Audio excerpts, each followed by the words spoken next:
कर दो लाइव फिर।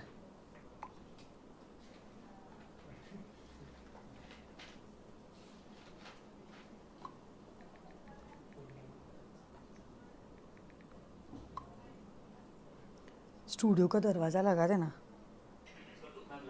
कर दो लाइव फिर।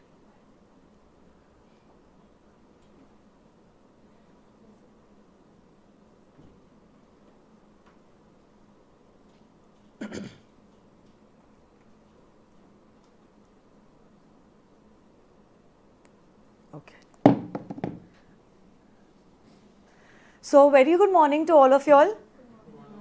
Okay, good morning to all my virtual students also.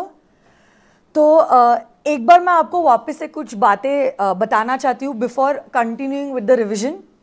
कल से हमने क्या किया है, सीए इंटर लॉ का रिवीजन बैच जो है उसकी हमने शुरुआत की है। ठीक है, कल के लेक्चर में मैंने आपको ये भी बता दिया है कि हमारा पाथवे कैसे। Okay, check.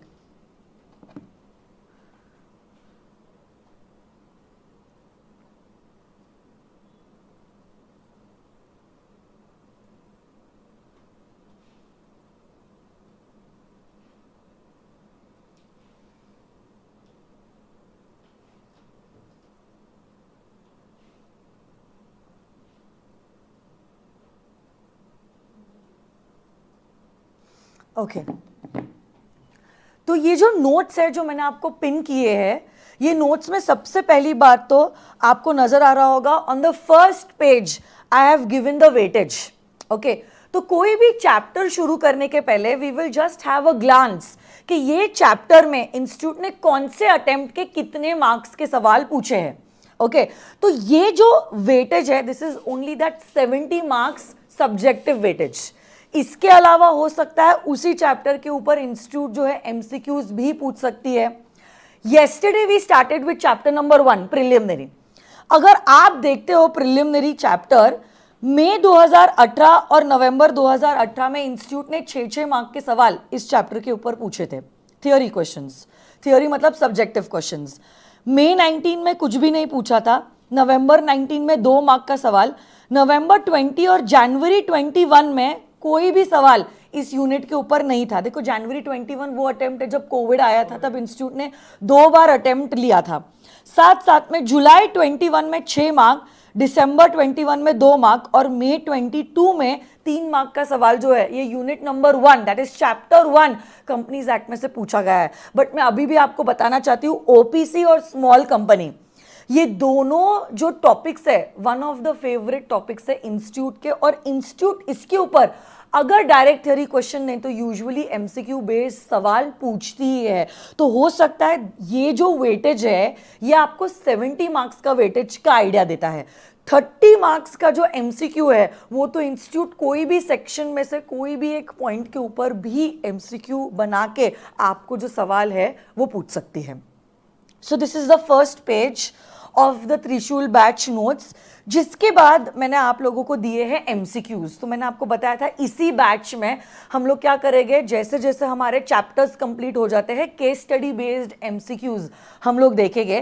तो आपको नजर आ रहा होगा पहले जो एमसीक्यूज है वो chapter 1 to chapter 10 of companies act है, उसके बाद चारों भी अदर लॉस के एमसीक्यूज है, and followed by that's the limit chart that I have given to you all. तो एकदम एंड में आपको नजर आ रहा होगा limits chart. Just make it sure that you all have got everything what I have stated right now.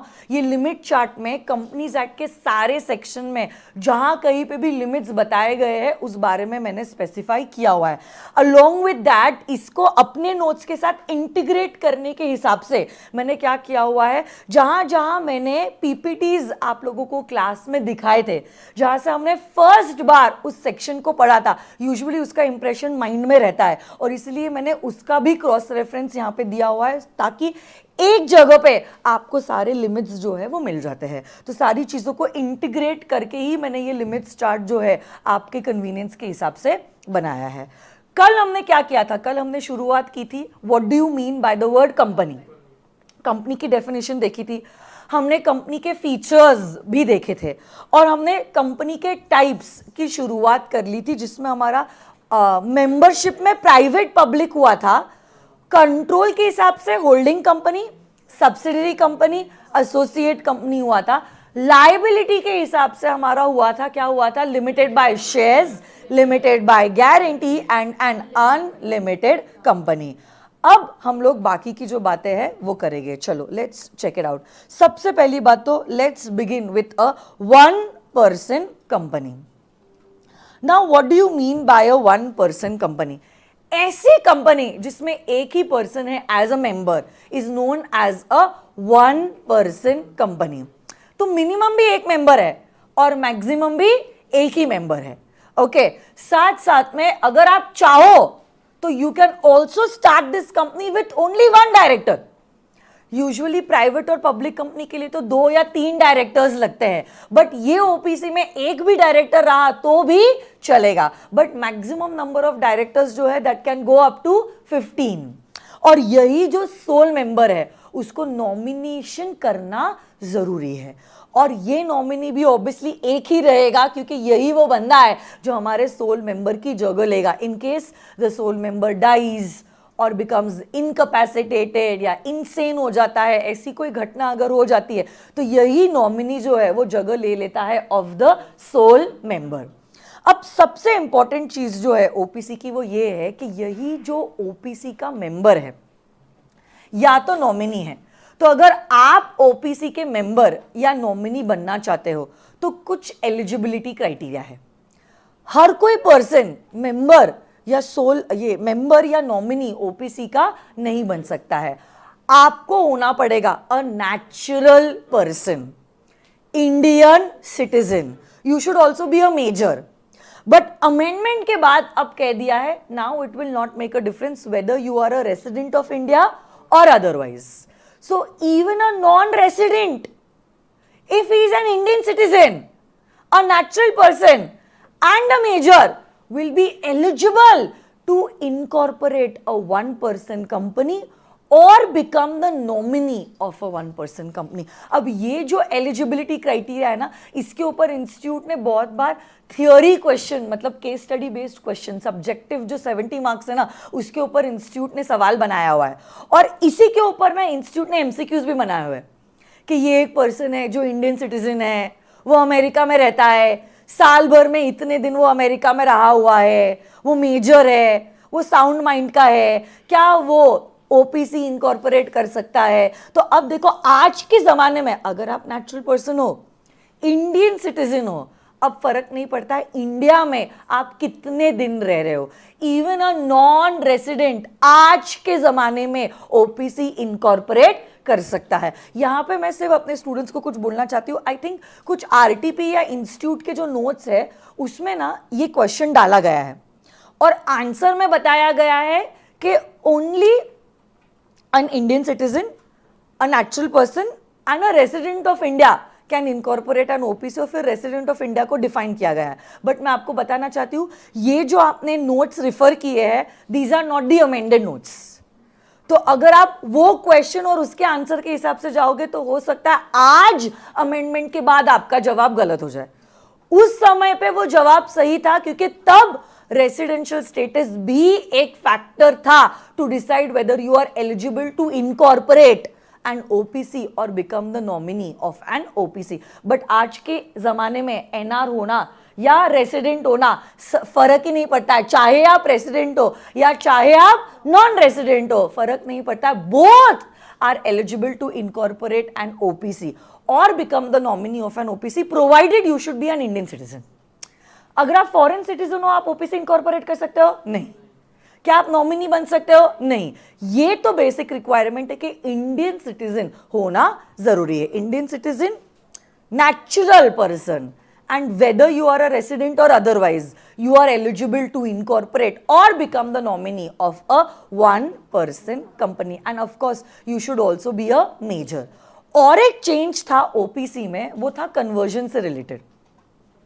OPC क्या private company या पब्लिक कंपनी में कन्वर्ट हो सकती है? अब देखो अमेंडमेंट के बाद आपको जब कन्वर्ट होना है आप हो सकते हो।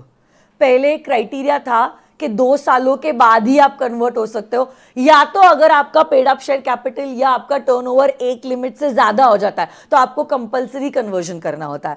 अमेंडमेंट के बाद वो प्रोविजन हट गया है और हटने की वजह से अब रिवाइज प्रोविजन कहता है आपने अगर ओपीसी की तरह इनकॉर्पोरेट किया है, वेल एंड गुड, बट अगर आपको लगता है कि अब सोल मेंबर मैनेज नहीं कर पा रहा है business, you want to incorporate a private company और a public company, then you can get converted into a private company or a public company after following the required procedure. Yes or no guys? कोई requirement नहीं है 2 साल बाद, 4 साल बाद, इतना paid up share capital, इतना टर्नओवर, कुछ नहीं, कुछ भी नहीं है। You can whenever you wish to get yourself converted into either a fully fledged private company or a public company. Okay, I hope you all are with me, virtual students.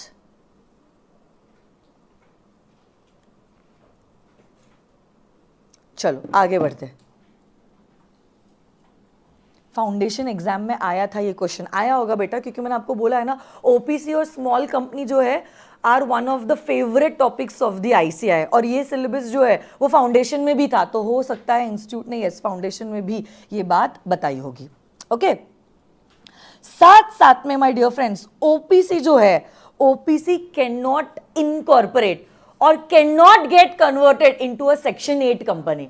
इतने छोटे से बात के ऊपर भी इंस्टीट्यूट एमसीक्यू पूछ सकता है कि से for example XYZ private limited जो एक ओपीसी है, वो इनकॉर्पोरेट होना चाहती है to do not for profit activities, तो क्या OPC not for profit activities कर सकती है? नहीं, वो इनकॉर्पोरेट भी नहीं हो सकती और कन्वर्ट भी नहीं हो सकती है into a section 8 company. Along with that, an OPC also cannot carry out non-banking financial activities. इनके reasons हमने already regular batch में देखे हैं। हमने इस OPC के टॉपिक के ऊपर अराउंड 45 मिनट्स डाले हैं, तब हमने 45 मिनट्स डाले थे, इसलिए अब हम 5 मिनट में इसको रिवाइज कर पा रहे हैं, है ना। तो OPC can not get incorporated और converted into a section 8 company, and section 8 company is NPOs, and it also cannot carry out non-banking financial activities. And lastly, OPC cannot invest in the securities of other body corporates. तो यही सारी बातें हैं in relation to a one person company. ठीक है? अरे हाँ है ना?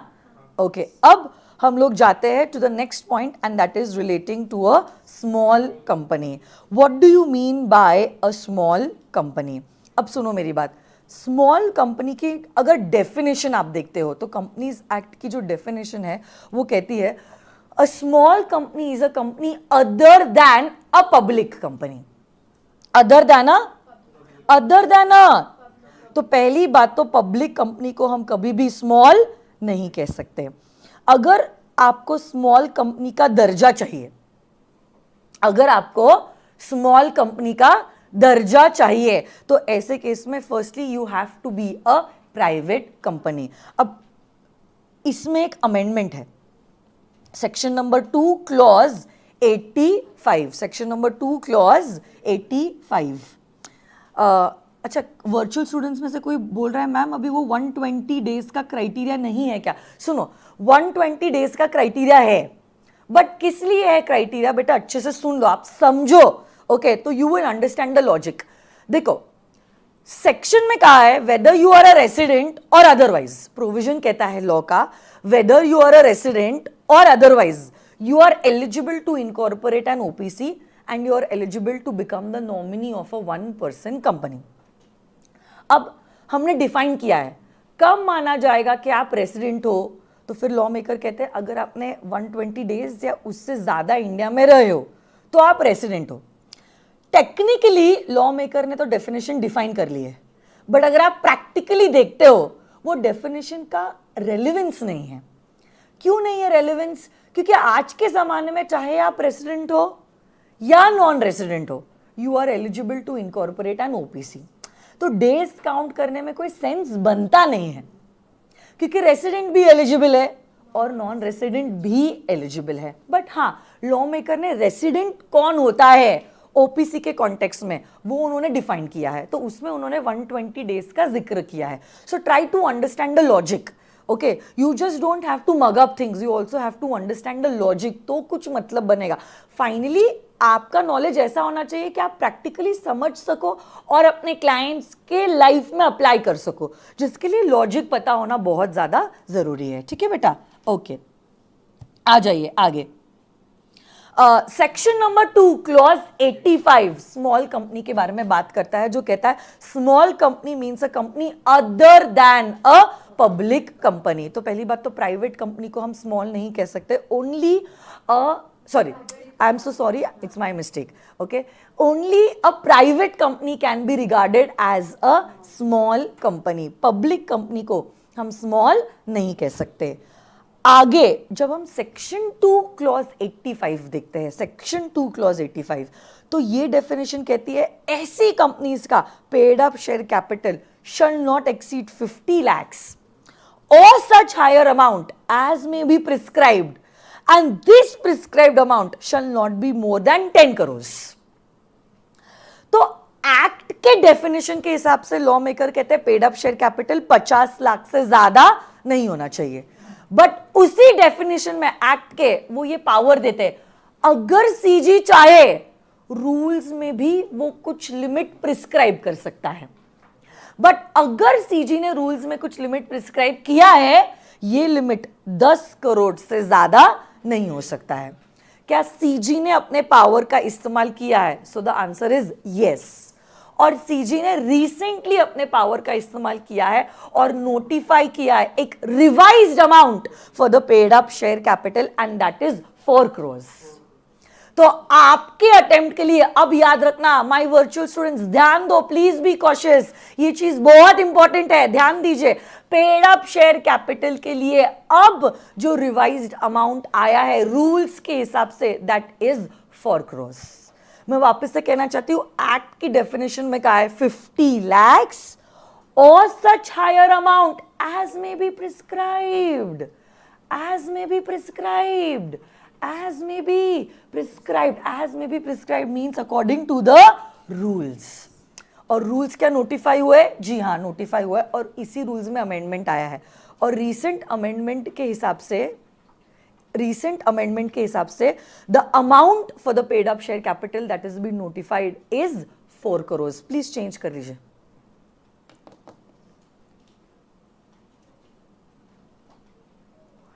सुनो, स्वरा को पानी और चाय के लिए बोल देना।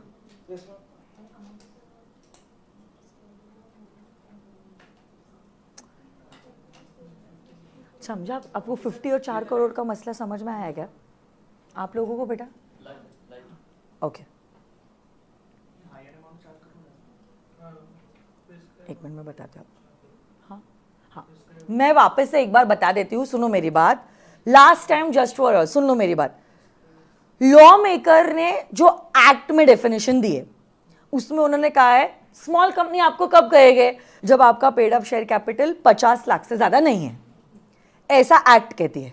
बट एक्ट की डेफिनेशन में आगे ये भी लिखा गया है कंटिन्यूटी में ही, बट अगर सीजी चाहे ना, ये जो 50 लाख का फिगर है ना, उससे ज्यादा अमाउंट प्रिस्क्राइब कर सकती है। बट सीजी के पावर्स भी लिमिटेड है, सीजी के पावर्स भी लिमिटेड है। रूल्स में सीजी जो है ना 50 लाख से ज्यादा अमाउंट प्रिस्क्राइब कर सकता है, बट सीजी को अगर 50 लाख से ज्यादा अमाउंट प्रिस्क्राइब करना है ना, वो अमाउंट 10 करोड़ से ज्यादा नहीं हो सकता है। सीजी ने रूल्स में जो figure paid up share capital के लिए प्रिस्क्राइब करना है वो 10 करोड़ से ज्यादा नहीं हो सकता है। तो अब देखो, सीजी के पास पावर्स है, बट ये पावर्स भी लिमिटेड है। सीजी कितना अमाउंट प्रिस्क्राइब कर सकता है? 50 लाख से ज्यादा, बट 10 करोड़ से कम। उतना ही पावर है मोदी जी के पास आज के जमाने में। तो मोदी जी ने अपने ये पावर का इस्तेमाल किया है और कहा है स्मॉल कंपनी आप हो या नहीं हो, वो देखने के लिए अब हम 50 लाख नहीं देखेंगे, हम रूल्स प्रिस्क्राइब कर रहे हैं। आप रूल्स देखो, रूल्स देखो, रूल्स देखो। और रूल्स क्या कह रहे हैं? अमाउंट जो रहेगा that is going to be 4 crores। Amount जो है that is going to be 4 crores। मतलब आपके कंपनी का अगर paid up share capital 4 crore के अंदर है ना लिमिट में, तो फिर हम आपको स्मॉल कहेंगे, स्मॉल कंपनी। बट डेफिनेशन खत्म नहीं हुई है, तो रुक जाओ आप ऐसा नहीं कंक्लूड कर सकते हो कि प्राइवेट कंपनी है और paid up share capital 4 crore के लिमिट के अंदर है तो कंपनी स्मॉल है, क्योंकि और एक कंडीशन है जो पूरा करना है। यस और देखो यहाँ पे एंड लिखा है, एंड क्या लिखा है, एंड है कि और है, एंड है। और अगर एंड है मतलब माय डियर फ्रेंड्स हमको सब कुछ एक साथ चाहिए। हमें प्राइवेट कंपनी भी चाहिए, paid up share capital 4 crore के लिमिट में ही चाहिए, एंड टर्नओवर जो है, टर्नओवर देखो अब मैं डेफिनेशन पूरी रीड कर रही हूं 2 क्लॉज 85 के हिसाब से। The turnover of which as per its latest profit and loss account for the immediately preceding year does not exceed 2 crores। तो एक्ट की डेफिनेशन कह रही है आपका टर्नओवर 2 करोड़ से ज्यादा नहीं होना चाहिए, और such higher amount as may be prescribed। as may be prescribed means according to the rules, as may be prescribed means according to the rules। मतलब अगर सीजी चाहे रूल्स में क्या 2 करोड़ से ज्यादा का कोई अमाउंट प्रिस्क्राइब कर सकता है टर्नओवर की लिमिट के लिए? यस, बट सीजी के पावर भी लिमिटेड है। सीजी जो नंबर चाहे वो नंबर प्रिस्क्राइब नहीं कर सकता है। सीजी अगर टर्नओवर के लिए कुछ नंबर प्रिस्क्राइब करना चाहता है,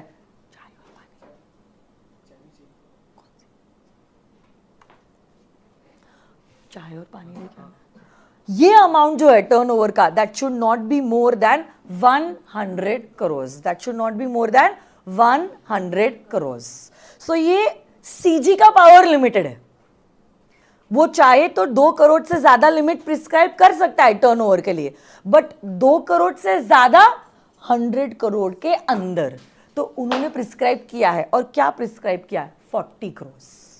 सो as per the rules today, as per the rules today for your attempt May 2023, कल अगर मोदी जी का मूड हुआ तो हो सकता है ये लिमिट्स वापस से रिवाइज कर ले। तो मई 2023 के लिए सबसे पहली बार ये रूल्स प्रिस्क्राइब हुए हैं। तो आज देखो हम लॉ पढ़ रहे हैं, सिर्फ एक्ट नहीं देख सकते, एक्ट के साथ साथ हमें रूल्स भी देखने होंगे।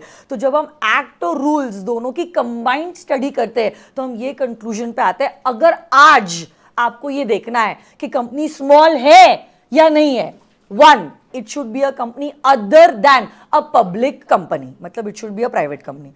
2 इस कंपनी का paid up share capital 4 crore से अंदर रहना चाहिए। Okay, it should not be exceeding 4 crore, it should be within the limit of 4 crore. And मतलब अलोंग विद दैट आपका टर्नओवर जो भी है वो टर्नओवर भी 40 करोड़ के लिमिट में ही रहना चाहिए, it should not exceed 40 crore. तीनों भी कंडीशंस एक साथ अगर पूरे किए गए हैं तब हम आपकी कंपनी को मानेंगे एज अ स्मॉल कंपनी, तभी आपकी कंपनी को हम क्या मानेंगे? Small company. तो देखो आज के लिए रेलेवेंट फिगर्स है 4 और 40 crore. 4 crore paid up share capital के लिए और 40 करोड़ जो है वो है टर्न ओवर के लिए। साथ साथ में और एक लास्ट चीज है स्मॉल कंपनी के लिए, और वो है अगर होल्डिंग और सब्सिडरी का रिलेशनशिप है तो हम आपको स्मॉल कंपनी नहीं मान सकते। ऐसे एमसीक्यूज भी इंस्टीट्यूट पूछता है कि ये एक कंपनी है, ये होल्डिंग कंपनी है, ये एक कंपनी है, सब्सिडरी कंपनी है, और सब्सिडरी कंपनी के डिटेल्स देता है। ये सब्सिडरी कंपनी बेचारी उसका paid up share capital 40 lakh ही है, टर्नओवर जो है वो तो सिर्फ 60 लाख रुपए है, क्या ये कंपनी जो है हम इसको स्मॉल कंपनी कह सकते हैं? तो हम इस कंपनी को स्मॉल कंपनी नहीं कह सकते। क्यों नहीं कह सकते हैं? क्योंकि होल्डिंग और सब्सिडरी का अगर रिलेशनशिप आ गया तो आपको स्मॉल कंपनी का दर्जा नहीं मिलेगा। ठीक है,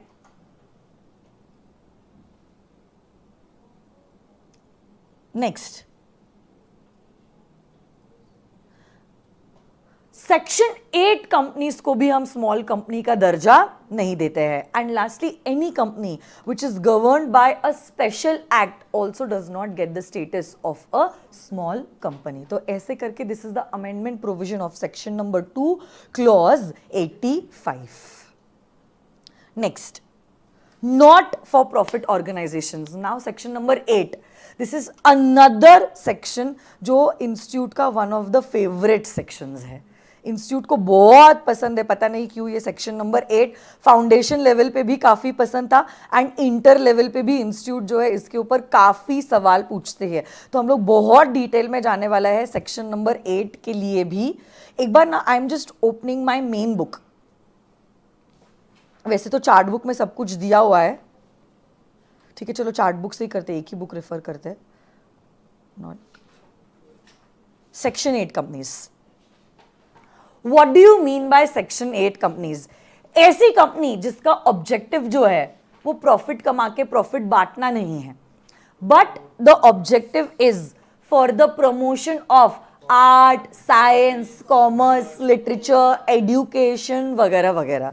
In fact, these companies are prohibited from distributing dividend. ऐसी कंपनीज डिविडेंड डिस्ट्रीब्यूट कर ही नहीं सकती है। जितना भी पैसा कमाया है कंपनी ने, ये सारा का सारा पैसा has to be utilised for the furtherance of its objective. अपने ऑब्जेक्टिव को प्रमोट करने के लिए कंपनी को अपना पैसा जो है वो इस्तेमाल करना पड़ेगा। It can not distribute dividends. In fact ऐसी कंपनीज को अगर इनकॉर्पोरेट होना है, they require the approval from the central government. आज के जमाने में सीजी ने अपना पावर आरओसी को डेलीगेट किया है। देखो, अगर आपको एग्जामिनेशन में याद नहीं आ रहा है क्या वो आरओसी है या क्या वो आरडी है, please be very safe and straight away write down, yes, central government के पास पावर है लाइसेंस ग्रांट करने का। जहां एक साइड पे सीजी के पास लाइसेंस ग्रांट करने का पावर है, सीजी को अगर लगे आप आपके लाइसेंस का गलत इस्तेमाल कर रहे हो, yes, CG can also revoke. अब देखो, revoke is a technical word, इस शब्द को आपको आपके आंसर में स्पेसिफाई करना ही पड़ेगा। तो सीजी आपके लाइसेंस को रिवोक भी कर सकता है अगर आप आपके पावर का इस्तेमाल कर रहे हो तो। इनफैक्ट सीजी जो है उसके पास दूसरे पावर्स भी है। सीजी अगर चाहे, it can pass an order for winding up, और वाइंडिंग अप के वक्त भी आप सरप्लस एसेट्स मेंबर्स को डिस्ट्रीब्यूट नहीं कर सकते। You will have to give the surplus assets to another section 8 company. Winding up हर प्रॉब्लम का सोल्यूशन नहीं होता है, कभी कभार हम अमेल्गमेशन के लिए भी ऑर्डर कर सकते हैं। So depending upon the facts and circumstances of every case, CG decide करेगा इस केस में हमें ये कंपनी के साथ क्या करना है अगर उन्होंने अपने पावर का गलत इस्तेमाल किया है। हो सकता है सीजी अपना लाइसेंस रिवोक कर ले। लाइसेंस रिवोक करने का power by the way is given to the RD, regional director. तो इसलिए बच्चे कभी कभी कंफ्यूज होते हैं, और इसलिए मैंने कहा अगर आपको एग्जामिनेशन के उस मोमेंट पे याद नहीं आया ना कहां पे आरओसी है कहां पे आरडी है, please it's a request, only write down central government. ज्यादा होशियारी में फालतू में पंगे लोगे आप। So it's better to be safe. CG लिखना गलत नहीं होता है, सिर्फ ज्यादा स्पेसिफिक नहीं होता है, at least it's not the wrong answer. But ROC की जगह पे आरडी लिख दिया, आरडी की जगह पे आरओसी लिख दिया, तो आप इंप्रेस करने जा रहे हो और वो गेम आपके ऊपर रिवर्स फटका बैठेगा। तो इसलिए ऐसी ज्यादा होशियारी मत दिखा। जितना कंटेंट आता है please write it down correctly. You have 30 marks MCQ in the examination, take the best advantage of that particular thing. Okay, तो देखो यूजुअली हम क्या कर सकते हैं, लाइसेंस लेके फिर वो कंपनी जो है एक नॉर्मल प्रॉफिट मेकिंग कंपनी की तरह रन करेगी, तो ऐसा भी होता है। But of course licence revoke करने के पहले that person will be given an opportunity of being heard, that's according to the principles of natural justice. ऐसे ही आपको दिया गया लाइसेंस छीना नहीं जाएगा, आपको भी आपकी बातें पेश करने का मौका दिया जाएगा। ऐसी सेक्शन 8 कंपनीज को बहुत सारे प्रिविलेजेस होते हैं, जैसे कि वन सच प्रिविलेज है, मैं वैसे तो मीटिंग के चैप्टर में बताऊंगी बट यहाँ पे क्योंकि उसका रेफरेंस आया है मैं बताना चाहती हूँ। जो जनरल मीटिंग की नोटिस होती है, ये section 8 companies can give a 14 clear days notice. Usually it is 21 for such companies. हमने एक थोड़ा सा लीनियंसी मेंटेन किया और कहा है आपने 14 डेज प्रायर नोटिस दिया तो भी चलेगा। ये कंपनी ने अपने नाम के आगे प्राइवेट लिमिटेड या लिमिटेड ना भी लिखा तो भी चलेगा। यस और नो गाइस? अरे हाँ या ना? पक्का 100%? ओके, नेक्स्ट, डॉर्मेंट कंपनीज, क्या आप लोग बता सकते हो what do you mean by dormant companies? ऐसी companies which are incorporated currently for a future project. Okay, so basically for a future project or to hold some intellectual property or some technical know-how, ऐसी companies को कहते हैं dormant companies. और इन companies की main बात, no significant accounting transactions, no significant accounting transactions. You can go to the ROC and get the status of a dormant company, and this status of a dormant company can be granted to you for a maximum of 5 years. अब what do you mean by significant accounting transactions? देखो, significant accounting transactions ऐसे transactions होते हैं which are other than payment of fees by the company to the ROC, payment of fees by the company to the ROC, any payment that is made to fulfill the requirement of the act, allotment of shares, and any payment that is made for the maintenance of the office or the records. मतलब ये 4 चीजें अगर आपने करी तो भी क्या चलेगा? अरे हाँ है ना, ये 4 चीजें अगर आपने करी है ना तो भी चलेगा, नॉट अ प्रॉब्लम. ओके, इनके अलावा आप कुछ नहीं कर सकते.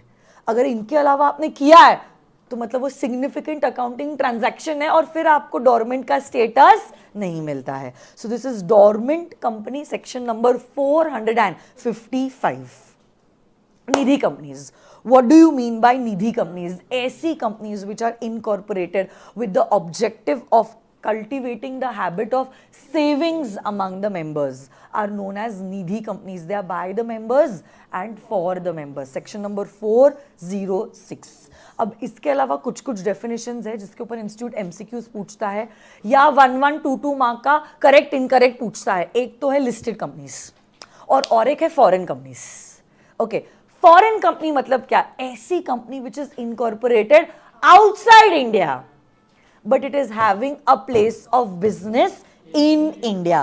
It is incorporated outside India.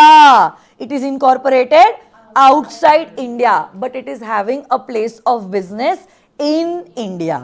But in India में जब उसका place of business होता है ना, it could either be physical or virtual. It could be on its own or through its agents. फर्क नहीं पड़ता, आप खुद आ रहे हो, आपके एजेंट के द्वारा आ रहे हो, आपका बिजनेस फिजिकल है, आपका बिजनेस वर्चुअल है. अगर आपने इंडिया में आके बिजनेस किया है और आप इनकॉर्पोरेट हुए हो outside India, then your company will be regarded as a foreign company. Your company will be regarded as a foreign company.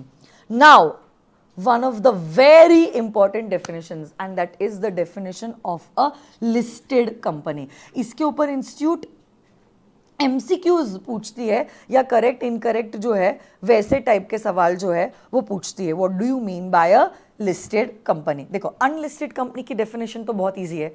Unlisted company मतलब ऐसी कंपनी जो लिस्टेड कंपनी नहीं है. So what do you mean by a listed company? सुनो, definition कहती है listed company means a company जिसकी securities, any of the securities are listed on any of the recognized stock exchange. Any of the securities are listed on any of the recognized stock exchange. Any of the securities, तो चाहे आपके shares है, debentures है या bonds है, कोई भी type की सिक्योरिटी कोई भी रिकग्नाइज्ड स्टॉक एक्सचेंज पे लिस्टेड है.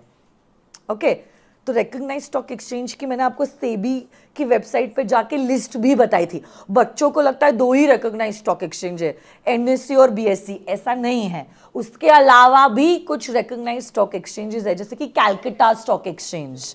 ओके, तो any of the securities are listed on any of the stock exchange, तो आपकी कंपनी को कहा जाएगा as a listed company. But अब देखो कुछ अमेंडमेंट है ये डेफिनेशन में. आगे कहा गया है provided that such classes of company which have listed और intend to list the following kind of securities will not be considered as listed companies, will not be considered as listed companies, will not be considered as listed companies. इसी amendment को मैंने एक summary में बनाया है और आपके सामने प्रेजेंट किया है. सबसे पहली बात तो देखो, अगर आपकी पब्लिक कंपनी है, कैसी कंपनी है आपकी? पब्लिक कंपनी, और आपकी पब्लिक कंपनी ने लिस्ट किए हैं नॉन कन्वर्टेबल डिबेंचर्स। क्या लिस्ट किया है बताओ तो? Non convertible debentures. तो ये जरूर नॉन कन्वर्टेबल डिबेंचर्स लिस्टेड हो गए, फिर भी हम आपकी कंपनी को लिस्टेड कंपनी नहीं मानेंगे। अलोंग विद दैट,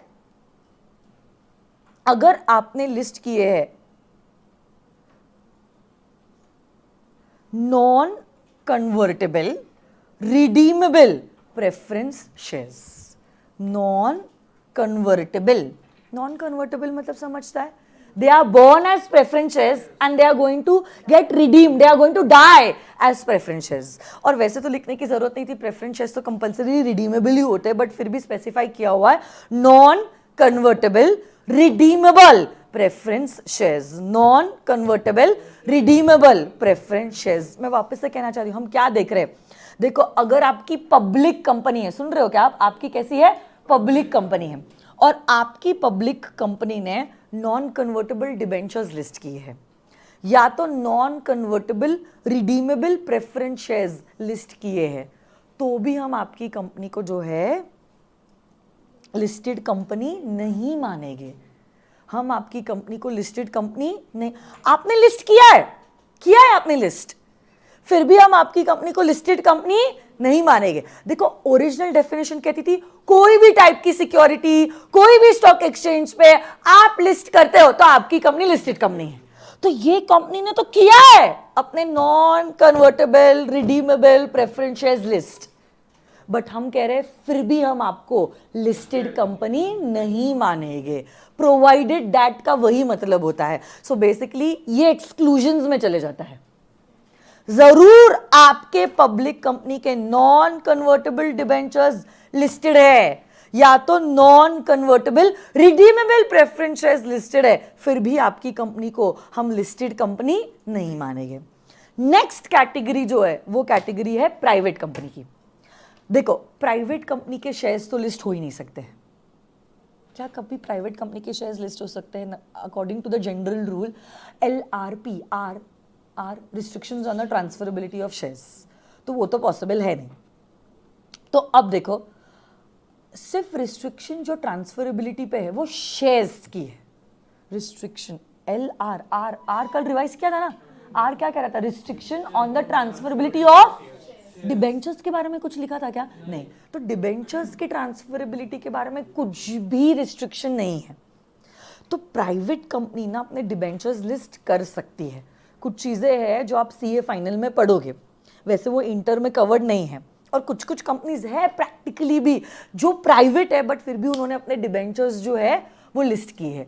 तो ओरिजिनल डेफिनेशन तो क्या कहती है? कोई भी सिक्योरिटी कोई भी स्टॉक एक्सचेंज अगर लिस्ट किया है तो आप listed company.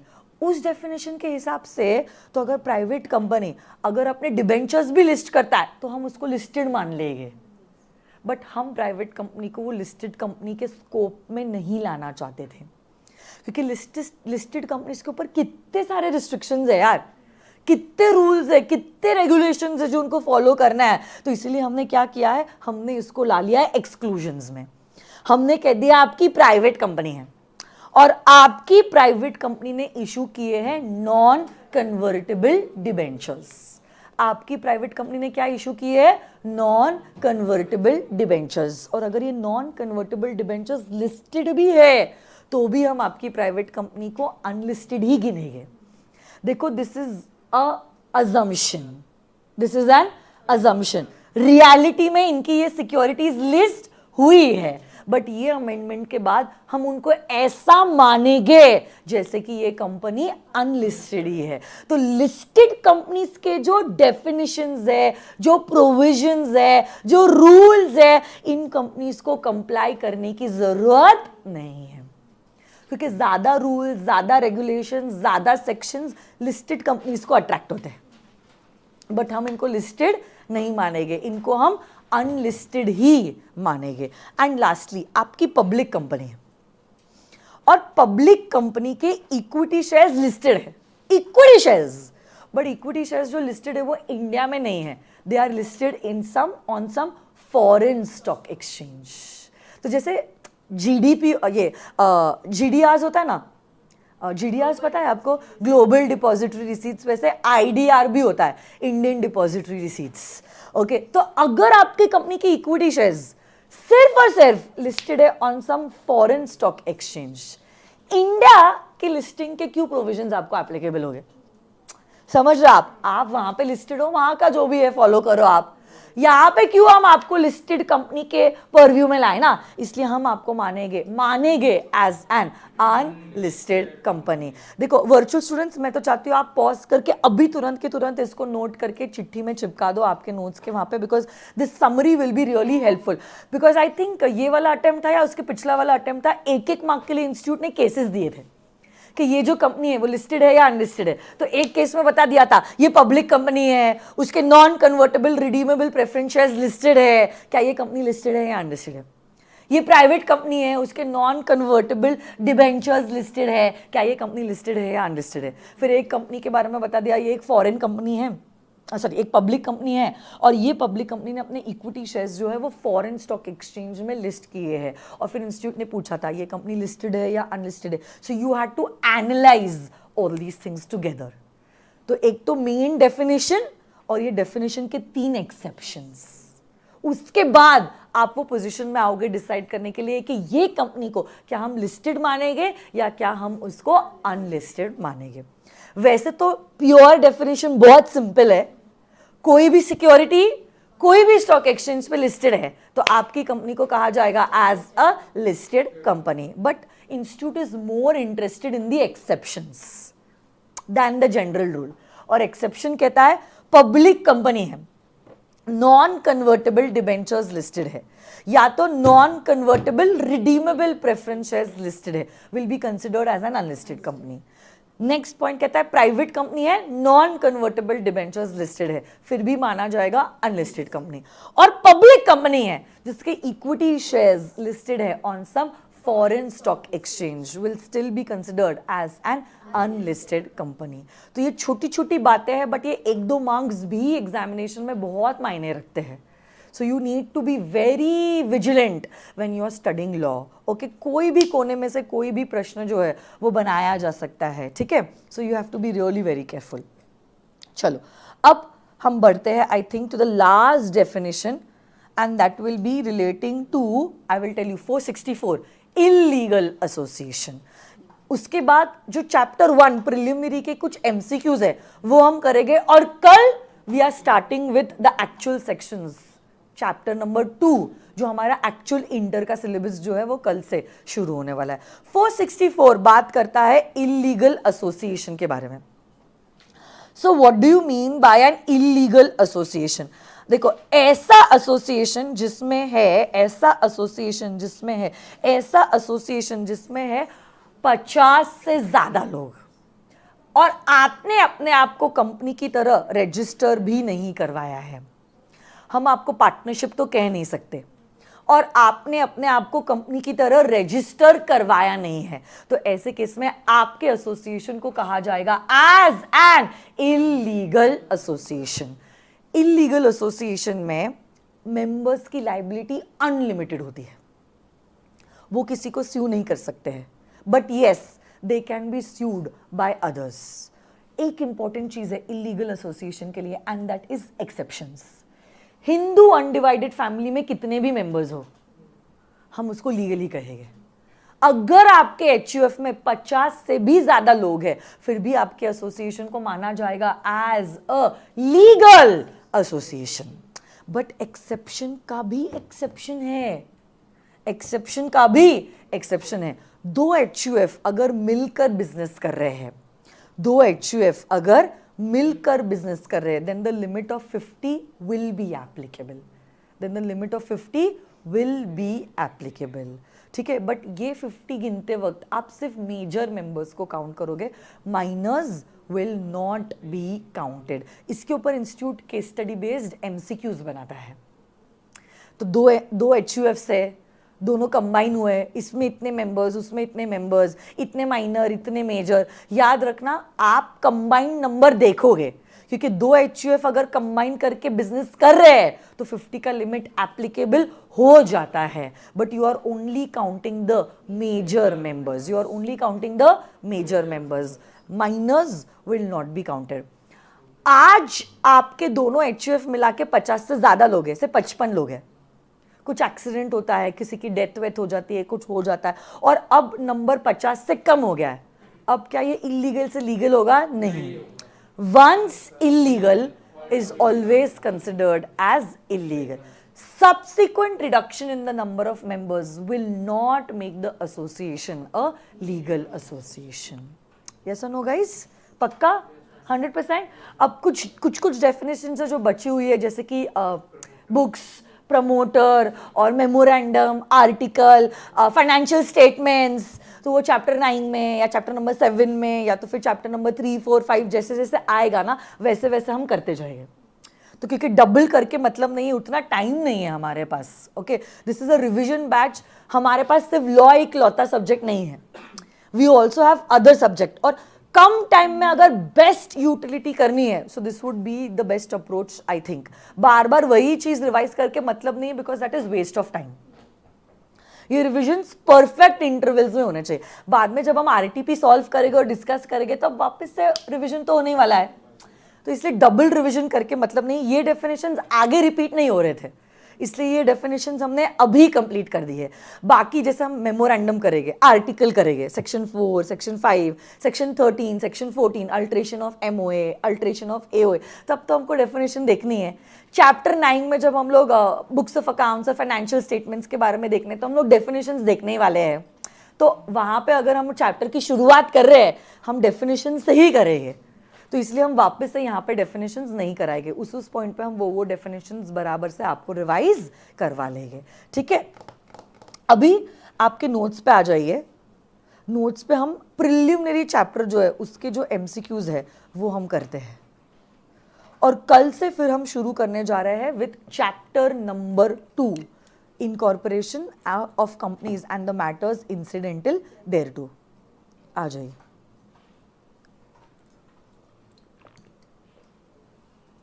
Okay, so everyone has those notes. तारा, आप क्या कर सकते हो, लेक्चर को वापस से रिवाइंड करके देख सकते हो। तारा कह रही मैम एक बार इलीगल एसोसिएशन वापस से बता दो। So this lecture is being conducted on YouTube, you can watch it any number of times you want to with your speed.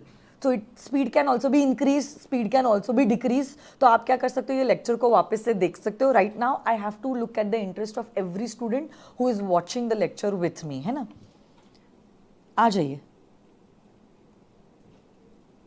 ये देखो, I am on what I think this is page 1 और 2 only, page 1, ठीक है, जो भी है, I don't know, whatever it is. आप पहले चैप्टर के MCQs पे आ जाओ, that's it, as simple as that, whatever. तो Roma along with her 6 friends have incorporated Roma Trading Limited in May 2019. The paid up share capital of the company is 30 lakhs. What is the paid up share capital? 30 lakhs. Yes, the paid up share capital is 30 lakhs.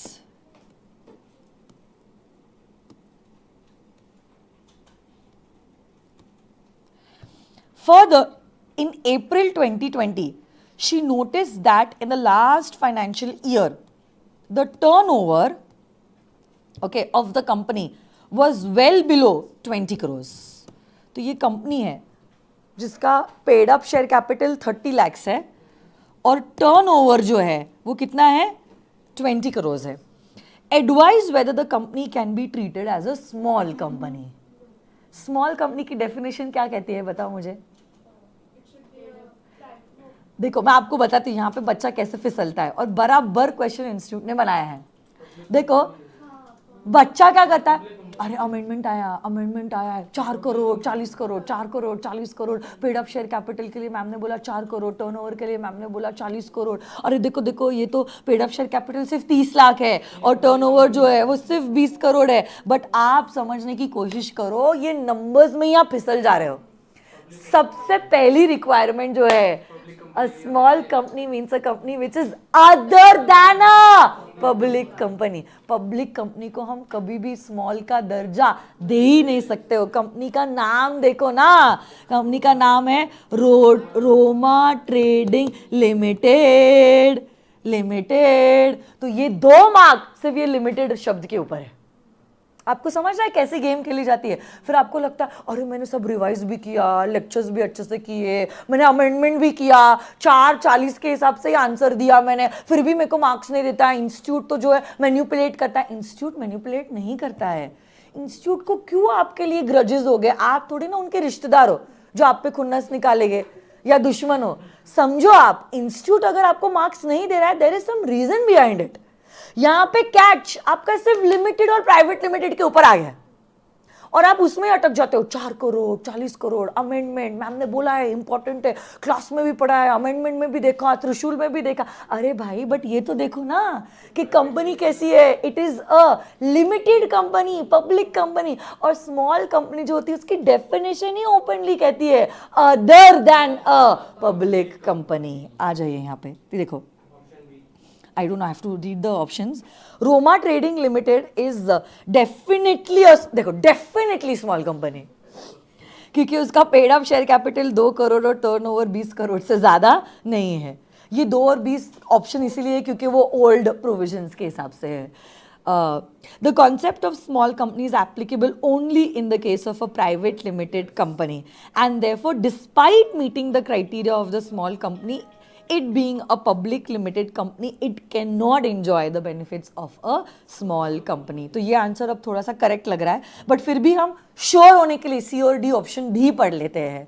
Okay, unlike a private company, OPC which automatically becomes a small company as soon as it meets the criteria of a small company.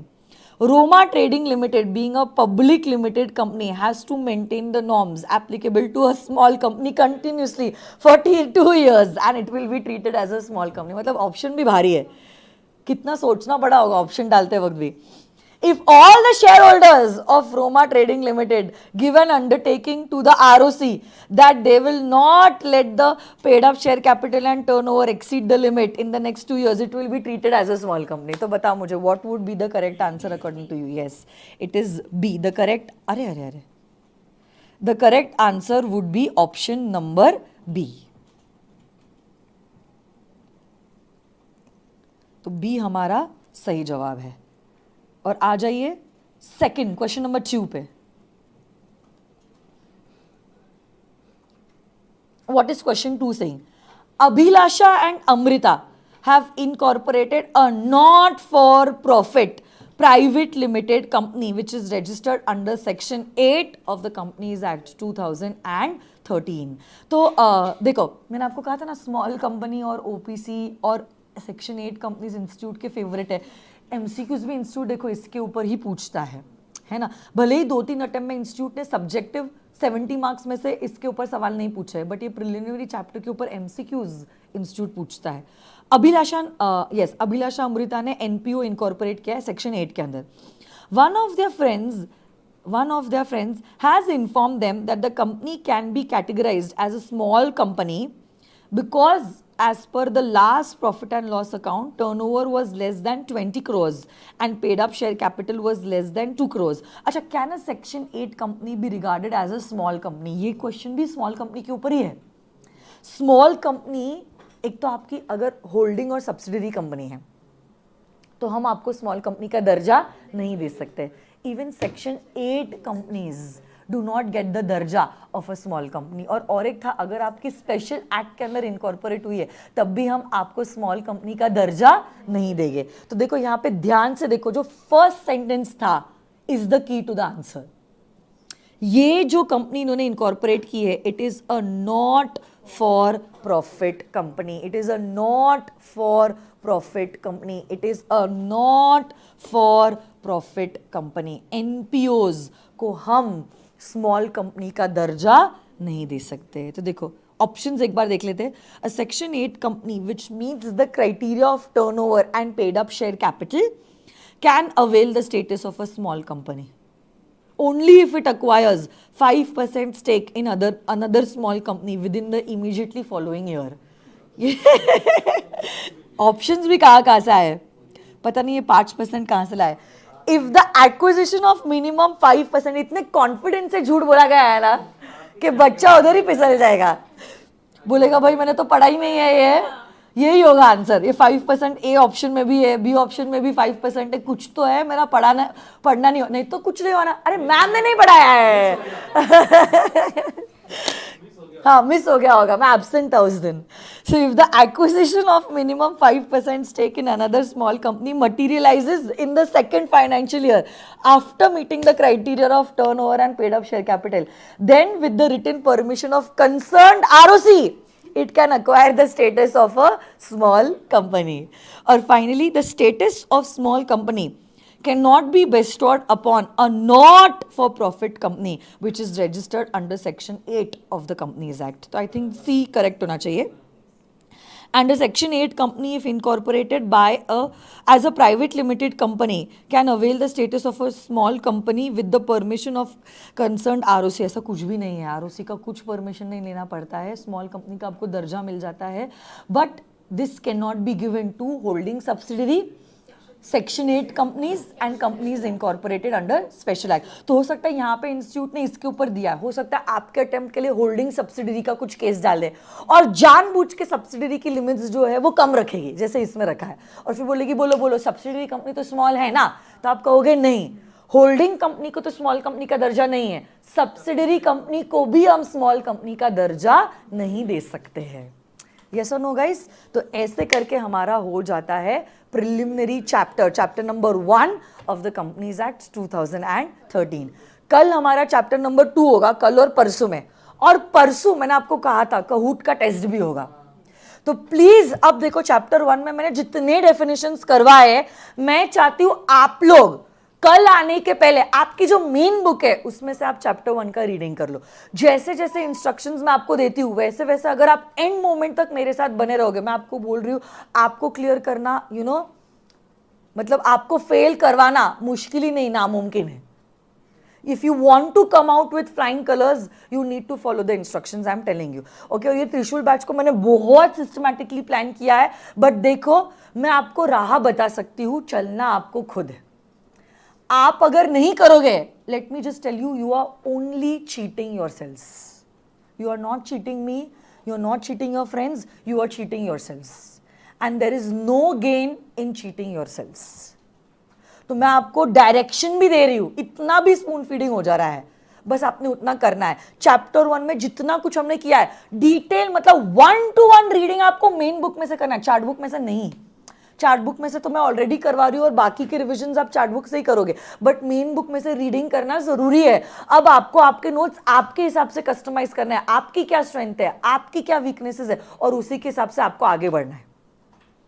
तो आप आज के दिन preliminary chapter की 1-to-1 reading करने वाले हो. कल और परसों में हम लोग चैप्टर नंबर 2 कंप्लीट करेंगे, जिसके बाद तुरंत हमारा कहूट पे टेस्ट भी होगा. So you will understand where you are lying in this India level competition. आज चैप्टर 1 होगा तो ही आपको कल चैप्टर 2 का टाइम मिलेगा. कल के लिए उसको पेंडिंग बिल्कुल मत रखना, बिकॉज देन अगर परसों आपको टेस्ट देना है, आप कब पढ़ाई करोगे, समझ रहे हो आप?